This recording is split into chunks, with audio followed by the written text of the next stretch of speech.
नमस्कार, हमारे YouTube channel में आपका स्वागत है। आज हम लेकर जा रहे हैं आपको गंगा सागर की यात्रा में। इसका आप देख रहे हैं, हावड़ा ब्रिज से होते हुए हम लोग कार का सफ़र कर रहे हैं, जो कि लगभग 2-3 घंटे का होता है। 130 किलोमीटर की ये यात्रा है। इसे आप बस से भी के द्वारा भी आप पूरा कर सकते हैं।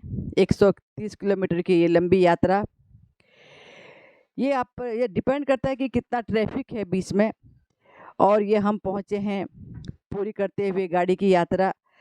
अब हम यहाँ से 1 घंटे का बोट का रास्ता है, तो वेट करना पड़ता है कि बोट कब आएगी, कैसे आएगी।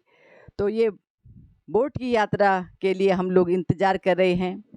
और हमारे साथ और भी यात्री हैं जो कि दूर-दूर से आए हुए हैं, और हम सब बोट का इंतज़ार कर रहे हैं। ये 1 घंटे की यात्रा होती है, लंबा सफ़र है। और ये यात्रा तय करके ही हम उसके बाद फिर बस की यात्रा भी है, क्योंकि लंबा सफ़र है। काफ़ी ये देखो दूर-दूर से लोग आए हुए हैं यहाँ पर और इंतज़ार कर रहे हैं बोट का। इस प्रकार भारत में नदियों भारत की नदियों में सबसे पवित्र नदी गंगा जी हैं, जो कि गंगोत्री से निकलकर देश के विभिन्न राज्यों में से गुजरते हुए पश्चिम बंगाल में पहुँचती है और हुगली नदी के नाम से जानी जाती हैं, और बंगाल की खाड़ी के सागर में गिरकर उसमें समा जाती हैं। जिस जगह पर दोनों का मिलन होता है, उसी को गंगा सागर कहते हैं। इस प्रकार इंतज़ार कर रहे हैं हम लोग बोट का। देखिए आप, शास्त्रों में इसकी बड़ी मान्यता है।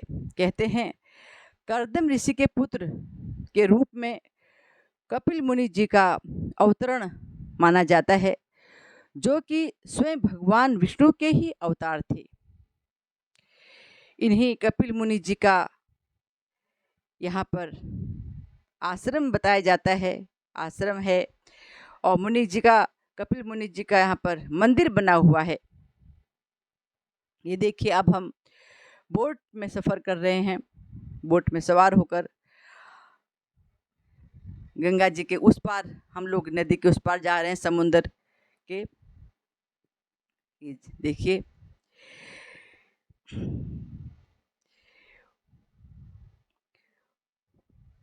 हुगली नदी के तट पर बसा कोलकाता शहर से लगभग 200 किलोमीटर की दूरी पर गंगा सागर नाम का तीर्थ है। अत्यधिक दुर्लभ है। ये देखिए, अब बोट से निकलकर बस की यात्रा करते हुए हम लोग, जो कि 30 किलोमीटर बस की यात्रा है। और ये देखिए हमारे साथ के लोग निकल रहे हैं। इसके बाद बस की यात्रा समाप्त होने के बाद फिर ऑटो से आपको आगे जाना पड़ता है 3-4 किलोमीटर दूर। इस प्रकार ऑटो की यात्रा देखिए, यहाँ किस प्रकार छोटे-छोटे लोगों ने घर बनाए हुए हैं।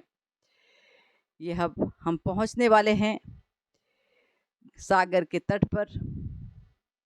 गंगा सागर पवित्र, कहते हैं सारे तीर्थ बार-बार और गंगा सागर एक बार, क्योंकि दुर्लभ यात्रा है,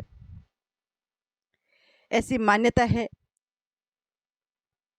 इसलिए है क्योंकि दूर-दूर से लोग यहाँ पर आते हैं और बहुत ही लंबा सफ़र तय करते हैं।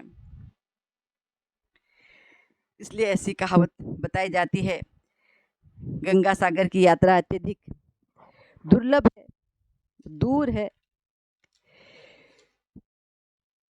कहते हैं जब राजा सगर ने अश्वमेध यज्ञ किया तो अपना घोड़ा छोड़ दिया, तब इंद्र ने उस घोड़े को चुरा लिया था। जब बहुत दिनों के बाद भी घोड़ा नहीं वापस आया, तो राजा सगर के पुत्र 60,000 पुत्र उस घोड़े की तलाश में निकले और पूरा धरती पाताल छान मारा। तब इंद्र अत्यधिक भयभीत हो गया। उसने घोड़े को कपिल मुनि के आश्रम में बांध दिया। कपिल मुनि जी तो ध्यान में मग्न थे, इन सब बातों से अनभिज्ञ थे। जब राजा सगर के पुत्र वहां पहुंचे तो घोड़े को ढूंढते हुए वहां उन्होंने घोड़े को बंधा पाया। तब उन्हें बहुत ही क्रोध आया। उन्होंने कपिल मुनि का बहुत ही अपमान किया, अपशब्द कहे, जिससे क्रोधित होकर कपिल मुनि ने राजा सगर के 60,000 पुत्रों को भस्म कर डाला। कई सालों के बाद राजा सगर के ही वंशज हुए राजा भगीरथ। तब जब भगीरथ को इस बात का पता चला कि उनके 60,000 पुत्रों को कपिल मुनि ने क्रोध में आकर भस्म कर दिया, तो वो स्वयं कपिल मुनि के आश्रम में गए और उन्होंने क्षमा याचना की और पूछा कि कैसे मेरे पुरखों को मुक्ति प्रदान हो सकती है। तब स्वयं कपिल मुनि ने कहा, अगर आप गंगा को ला सकते हैं यहाँ पर तो आपके पुरखों को मुक्ति प्रदान हो सकती है, मोक्ष मिल सकता है। तब राजा भगीरथ ने घोर तपस्या की माँ गंगा को धरती पर लाने के लिए। तब भोले जी ने अपनी जटाओं में गंगा जी को समा लिया। तब एक धारा धरती पर छोड़ी, गोमुख से गंगा जी का आगमन हुआ। भागीरथ जी जहाँ जहाँ से गुजरे गंगा जी उनके पीछे चलती हुई। आज भी उन स्थानों पर अनेक तीर्थ हैं और अंत में गंगा जी इस स्थान पर पहुंची और राजा भगीरथ के 60,000 पुरखों को मुक्ति प्रदान की। आज भी लोग यहाँ अपने पूर्वजों की मुक्ति के लिए पूजा करवाते हैं, दूर दूर से आते हैं। इस प्रकार देखो, स्नान करते हुए सभी सूर्य को अर्घ्य दे रहे हैं और गंगा सागर की बड़ी बड़ी लहरें आप देख रहे हैं किस प्रकार लोग स्नान कर रहे हैं और अपने पूर्वजों की मुक्ति के लिए पूजा करवाते हैं लोग, ताकि उन्हें मोक्ष प्रदान हो। उनके पापों को क्षमा की मांगी जाती है और उनको के लिए मोक्ष मांगा जाता है। उनके नाम की पूजा यहाँ पर करवाई जाती है पंडित जी द्वारा। आपको यहाँ पर आसानी से पंडित जी लोग मिल जाते हैं। इस प्रकार आप देख रहे हैं लोग दूर दूर से आकर अपने पूर्वजों का उद्धार करने के लिए पूजा करवा रहे हैं। गंगा सागर की यात्रा बहुत ही पवित्र, बहुत ही पूजनीय है। जब भी अगर आप कोलकाता शहर में आएँ तो अवश्य ही गंगा सागर आएँ। ये देखिए आप, कपिल मुनि का आश्रम, कपिल मुनि जी का जो मंदिर है, यहाँ पर लोग आते हैं, पूजा करते हैं। इस प्रकार बहुत ही पवित्र, मोक्ष देने वाला, मन को अत्यधिक शांति प्रदान करने वाला ये मंदिर है।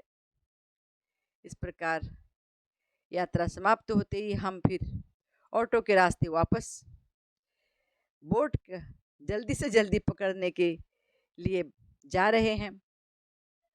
ये देखिए, रास्ते में छोटे बड़े कई मंदिर भी आते हैं। इस प्रकार आगे की रास्ता यात्रा के लिए हम लोग बढ़ रहे हैं। वापसी हमारी हो रही है गंगा सागर की यात्रा पूर्ण करते हुए। देखिए, हम लोग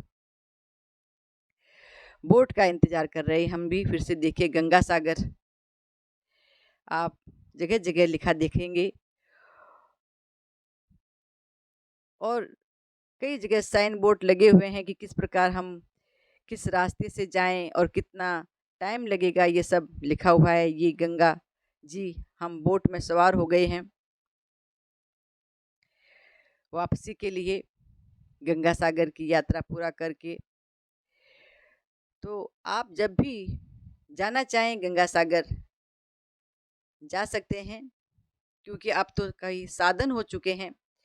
पहले बहुत दुर्लभ थी यात्रा, परंतु अब साधन हैं, बस, गाड़ी, ट्रेन, सभी आप गंगा सागर की यात्रा कर सकते हैं कोलकाता जाकर। इस प्रकार बहुत ही पवित्र, मोक्षदायिनी, मुक्तिदायिनी माता गंगा गौमुख से निकलकर गंगा सागर में समाहित होती हैं। ये देखिए आप, गंगा सागर लिखा हुआ है। इस प्रकार हमारे चैनल को सब्सक्राइब कीजिए।